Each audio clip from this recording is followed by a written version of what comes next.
Humanitarian relief efforts are underway.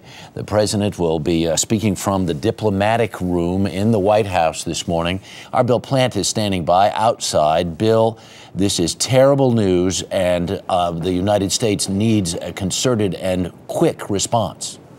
That's what's being prepared, Harry. There are assets standing by in places like Puerto Rico, Guantanamo Bay, moves to get the U.S. hospital ship Comfort back down into the waters off Haiti where it's been before.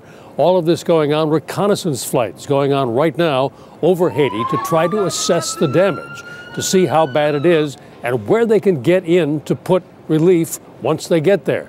But at this point, so much is unknown about how bad it is that the assessment phase is really just beginning. We talked earlier this morning with the head of USAID, and the response, while you could sense the energy from it, there were very few specifics about what was going where. And in the meantime, Bill, you stand by. Let's hear now from the President of the United States.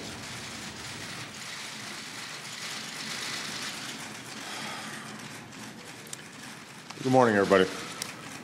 This morning, I want to extend to the people of Haiti the deep condolences and unwavering support of the American people following yesterday's terrible earthquake. We are just now beginning to learn the extent of the devastation, but the reports and images that we've seen of collapsed hospitals, crumbled homes, and men and women carrying their injured neighbors through the streets are truly heart-wrenching. Indeed, for a country and a people who are no strangers to hardship and suffering, this tragedy seems especially cruel and incomprehensible.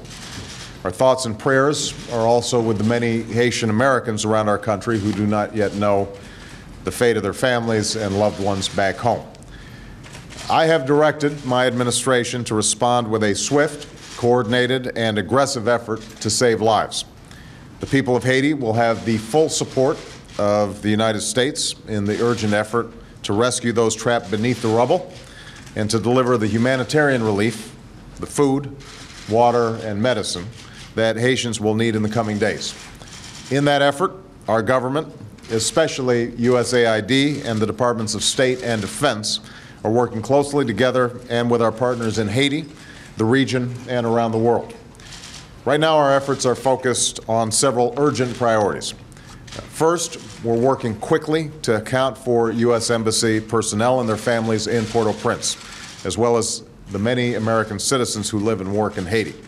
Americans trying to locate family members in Haiti are encouraged to contact the State Department at 888-407-4747. I'm going to repeat that, 888-407-4747. Second, we've mobilized resources to help rescue efforts. Military overflights have assessed the damage, and by early afternoon, our civilian disaster assistance team are beginning to arrive. Search and rescue teams from Florida, Virginia, and California will arrive throughout today and tomorrow. And more rescue and medical equipment and emergency personnel are being prepared.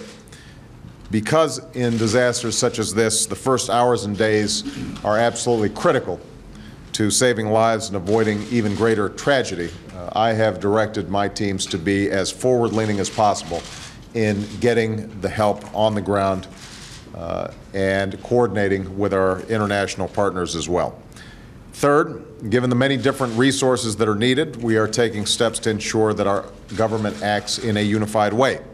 My national security team has led an interagency effort overnight, and to ensure that we coordinate our effort going forward, I've designated the administrator of the U.S. Agency for International Development, Dr. Raj Shah, to be our government's unified disaster coordinator. Now, this rescue and recovery effort will be complex and challenging. As we move resources into Haiti, we will be working closely with partners on the ground, including the many NGOs from Haiti and across Haiti, the United Nations Stabilization Mission, which appears to have suffered its own losses, and our partners in the region and around the world. This must truly be an international effort. And finally, let me just say that this is a time when we are reminded of the common humanity that we all share. With just a few hundred miles of ocean between us and a long history that binds us together, Haitians are our neighbors in the Americas and here at home. So we have to be there for them in their hour of need. Despite the fact that we are experiencing tough times here at home, I would encourage those Americans who want to support the urgent humanitarian efforts to go to whitehouse.gov, where you can learn how to contribute. We must be prepared for difficult hours and days ahead as we learn about the scope of the tragedy. We will keep the victims and their families in our prayers. We will be resolute in our response, and I pledge to the people of Haiti that you will have a friend and partner in the United States of America today and going forward. May God bless the people of Haiti and those working on their behalf. Thank you very much. President Obama speaking from the diplomatic room of the White House with Vice President Joe Biden standing right by next, outlining the White House's efforts and the United States' efforts at aid to get aid into Haiti as soon as possible, even while the United States is trying to account for embassy staff that they still don't know their whereabouts. The headlines from Haiti this morning, even as we speak, the country's president, Rene Preval, told the Miami Herald this morning that many thousands may have been killed, the devastation in his eyes unimaginable. And among those dead, we hear this morning the body of Archbishop Joseph Serge Millot, 63, found in the ruins of his office.